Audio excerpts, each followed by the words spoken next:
Um, Hello, my name is Termaine, and I'm going to start a series where I'm going to teach some languages that I have learned over.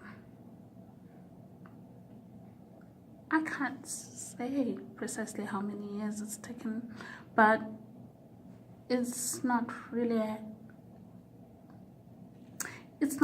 a question of sitting down and learning a language, except for Greek, Latin, and French, which I was sort of formally taught, and Hebrew. But let's not talk about Hebrew because that was a failed expedition. So I'll just quickly write down all the languages that I know, and then we can sort of decide which ones to start with and move on from there. And I will constantly upload videos about the language. I will promise you this: after you watch my video, you'll be able to fairly make a good conversation, and everything that I'm going to teach you will be free. I'm actually going to teach you more than just languages. I'm going to teach you everything that I know, things that I have paid to learn, things that I have struggled to learn, things that I have learned for free, believe it or not. Greek and Latin I learned for free. Okay, part of Latin.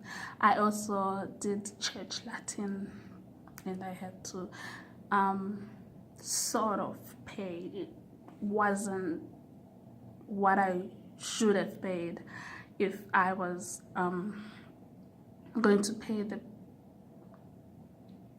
the normal price. So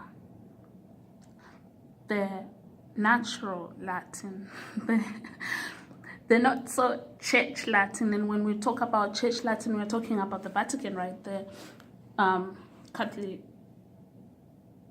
spoken Latin. Like, it was like the language of the empire, and once the empire deteriorated, we have manifestations of the language in other forms. And if you're going to learn any of the modern languages, talking about Greek, Hebrew, all of the modern Eurocentric languages stem from that, including French.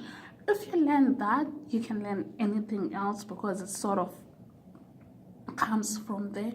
But what I would recommend is learn Greek first, because if you're going to go into more deep languages that have an unorthodox vocabulary like Hebrew, Greek, Russian, Korean, Chinese, you would want to know all those hieroglyphics.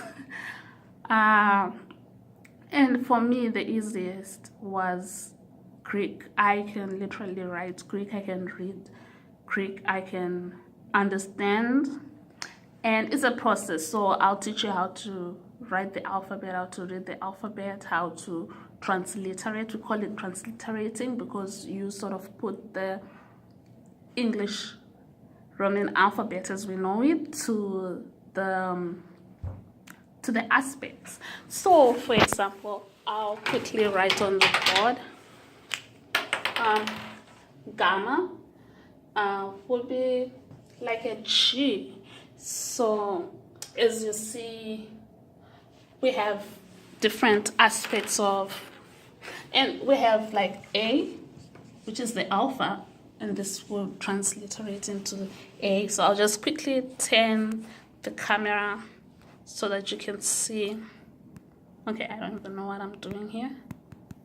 I'll just turn it so you see what I'm talking about here. So this is the capital letter of the alpha in Greek, and alpha small letter. You probably know this one more, and this translates to an A in the English alphabet. So transliterating is basically putting it into your alphabet, or the native alphabet. For in this instance, we are putting the Roman alphabet because I use the Roman alphabet. I speak English as my first language, and I have a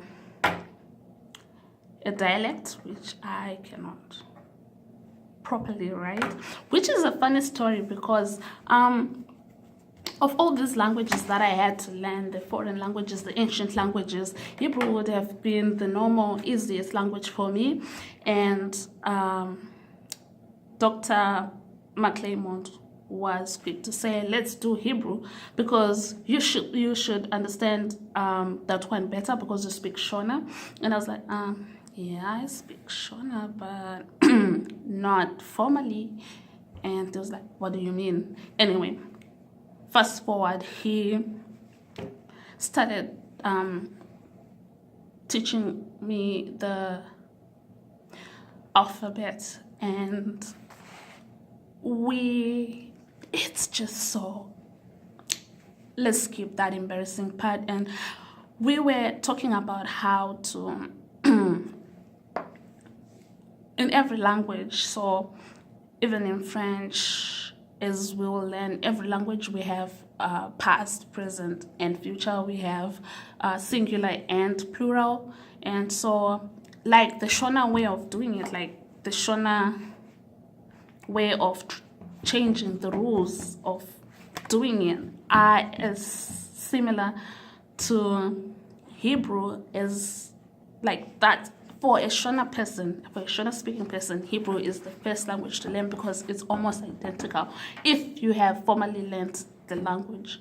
And so he was giving me examples of these Shona phrases and these Shona words and how each tense affects things. And then you have a funny and weird way, we actually, because I'm Shona.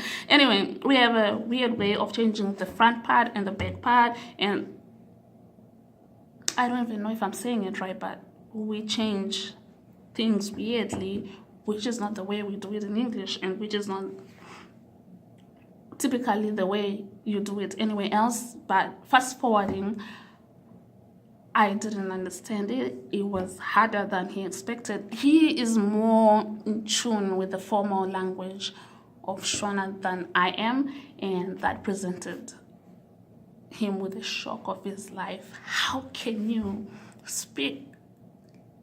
Okay, I guess you need more background to this story. I insist when I am in Zimbabwe, I insist on speaking Shona. I sometimes, it's not a lie, it's a white lie. I sometimes say I can't even speak English because I would rather speak in Shona when I'm in Zimbabwe. I mean, if I can't speak Shona there, where can I speak it? So I've had times when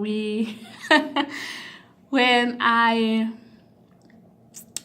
sort of do things in Shona, and at the university, in college, I would actually give responses sometimes in Shona.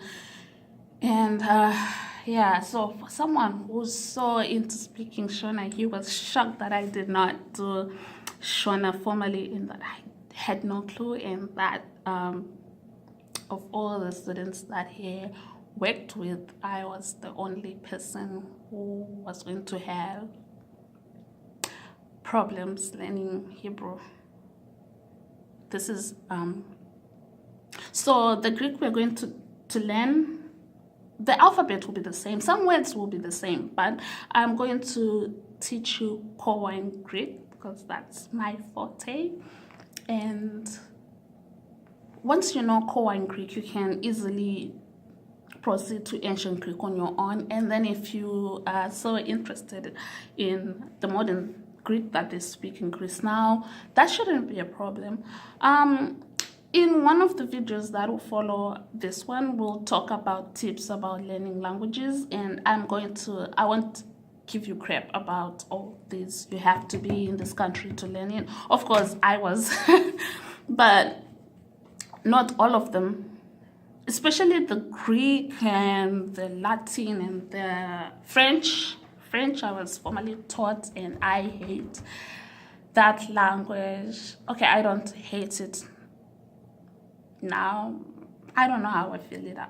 I don't know how I feel about it now, but I have never spoken a word of French since school.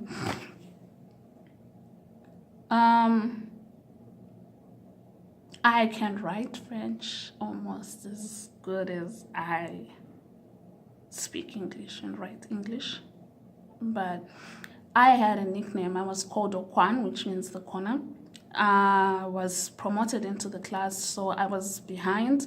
And Madame Baranyanga, who was our teacher, she was from Congo, I think, was so mean. She did not even give me a break. I mean, I didn't know a thing, and this lady walks in, and she's like, "Bonjour, la crosse."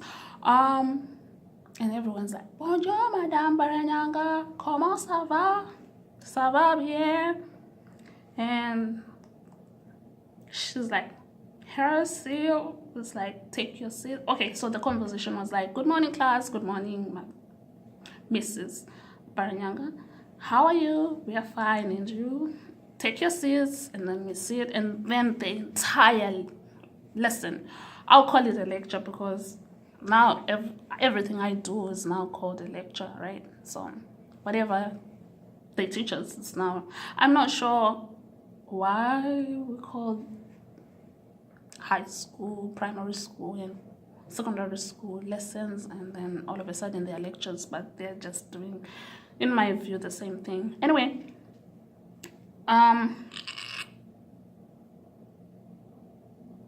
so I approached him.